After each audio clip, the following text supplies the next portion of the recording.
Ang nobena sa ina ng laging saklolo. Sa ngalan ng Ama at ng Anak at ng Espiritu Santo. Amen. Mga kapatid, bilang mga anak ng ating banal na ina, ay nagtipon-tipon tayo sa harap ng kanyang mapaghimalang larawan upang parangalan siya at humingi ng lahat ng ating kailangan sa Panginoon sa tulong ng kanyang panalangin. Dahil sa tayo ay di karapat-dapat na mga anak, humingi muna tayo sa Diyos ng awa at patawad. Mahabaging Ama, sinugo mo sa lupa ang iyong banal na anak upang tubusin at iligtas kami sa pamamagitan ng kanyang pagkamatay at muling pagkabuhay, at upang bigyan kami ng bagong buhay.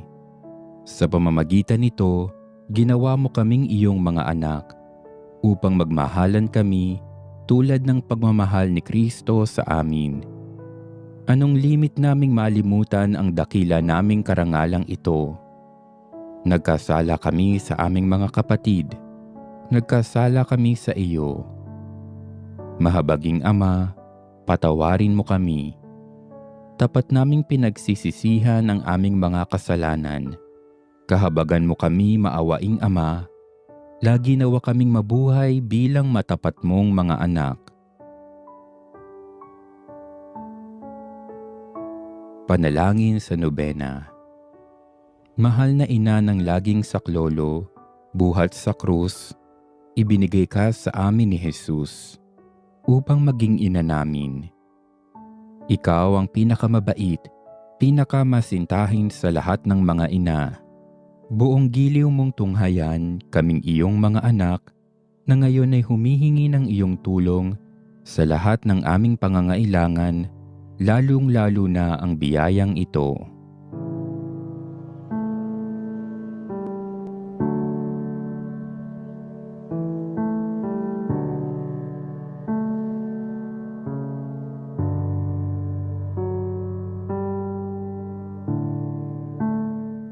Noong ikaw ay nasa lupa, minamahal na ina, ikaw ay buong pusong nakiramay sa paghihirap ng iyong anak. Sa tulong ng iyong pananalig at pagtitiwala sa makaamang pagmamahal ng Diyos, tinanggap mo ang kanyang mahiwagang kalooban. Mayroon din kaming mga krus at mga tiisin sa buhay. Kung minsan ang mga ito'y parang hindi na namin kayang pasanin. Pinakamamahal na ina, bahaginan mo kami ng iyong malaking pagtitiwala sa Diyos. Ipaunawa mo na walang katapusan ang pagmamahal ng Diyos sa amin at tinutugon niya ang lahat ng aming mga panalangin sa paraang makabubuti sa amin. Palakasin mo ang aming loob sa pagpapasa ng krus tulad ng iyong banal na anak. Tulungan mong maunawaan namin na sino mang nakikibahagi sa krus ni Kristo ay tiyak na makakabahagi rin sa kanyang muling pagkabuhay.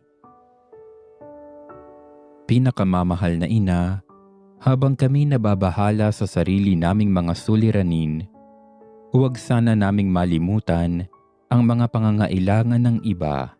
Mahal na mahal mo sila. Tulungan mong maging ganito rin ang aming pagmamahal sa kanila.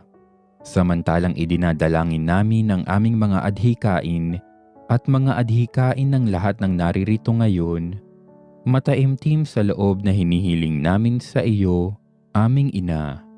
Tulungan mo kaming makapagdulot ng aliw at ginhawa sa mga may sakit at sa mga malapit ng sumakabilang buhay. Makapagbigay ng pag-asa sa mga dukha at walang hanap buhay. Magpahilom ng sugat ng mga pusong wasak, makiisa sa pagkilos ng mga inaapi, at turuan ng katarungan ang mga sa kanila'y nang-aapi. At ibalik sa Diyos ang lahat ng mga nagkasala sa Kanya.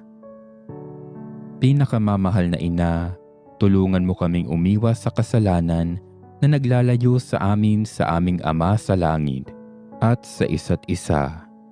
Buong tiwala naming isinasalalay ang aming sarili sa iyong pagkalinga at lubos na umaasa sa iyong mapagmalasakit na panalangin. Amen. Panalangin para sa tahanan. Ina ng laging saklolo, pinili ka naming reyna ng aming tahanan. Hinihiling naming pagpalain mo ang aming pamilya sa pamamagitan ng iyong matimyas na pagmamahal. Mahigpit nawang bigkisin ng sakramento ng kasal ang mga mag-asawa upang lagi silang maging tapat at mapagmahal sa isa't isa tulad ng pagmamahal ni Kristo sa Santa Iglesia. Hinihiling naming pagpalain mo ang lahat ng mga magulang. Mahalin nawa nila ang mga anak na ipinagkatiwala ng Diyos sa kanila. Naway lagi silang maging huwara ng kanilang mga anak sa pamamagitan ng kanilang tunay na buhay Kristiyano. Tulungan mong palakihin at arugain ang kanilang mga anak na may pagmamahal at takot sa Diyos. Pagpalain mo ang mga bata upang kanilang mahalin, igalang at sundin ang kanilang mga ama at ina. Sa iyong magiliw na pagpapala, tangi naming ipinagkakatiwala ang mga kabataan ngayon.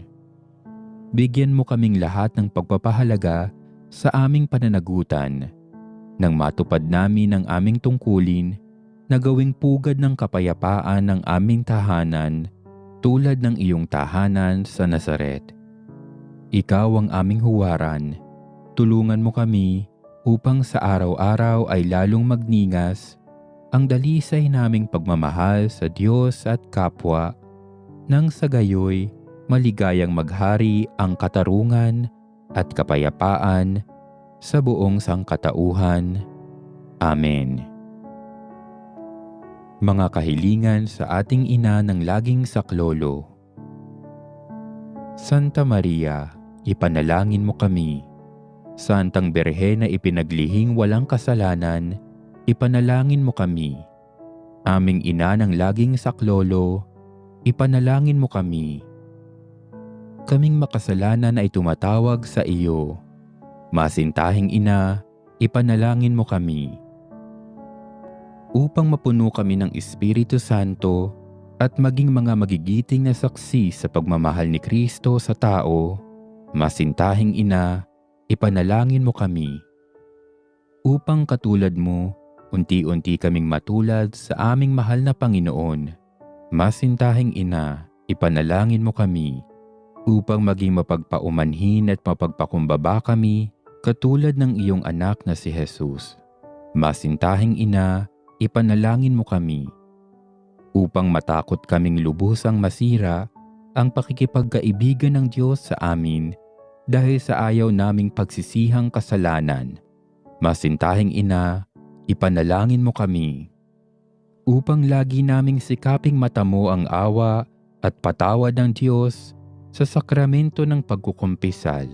Masintahing ina, ipanalangin mo kami. Upang maunawaan namin na tinuturuan kami ng Diyos sa pamamagitan ng mga pangyayari sa araw-araw na pamumuhay. Masintahing ina, ipanalangin mo kami. Upang manalangin kami araw-araw na may pagmamahal at pagtitiwala, lalo na sa mga sandali ng tukso.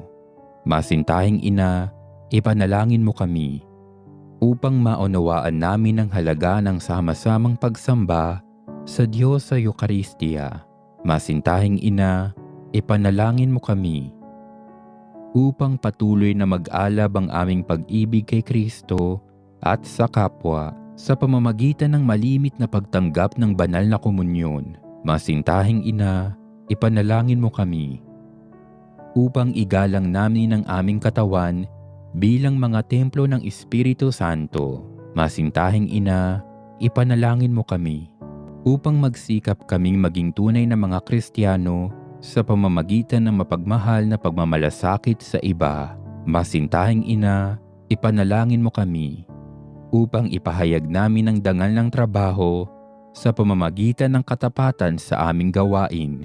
Masintahing ina, ipanalangin mo kami.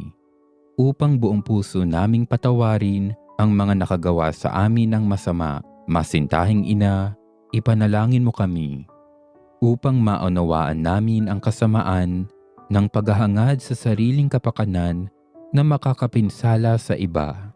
Masintahing Ina, ipanalangin mo kami.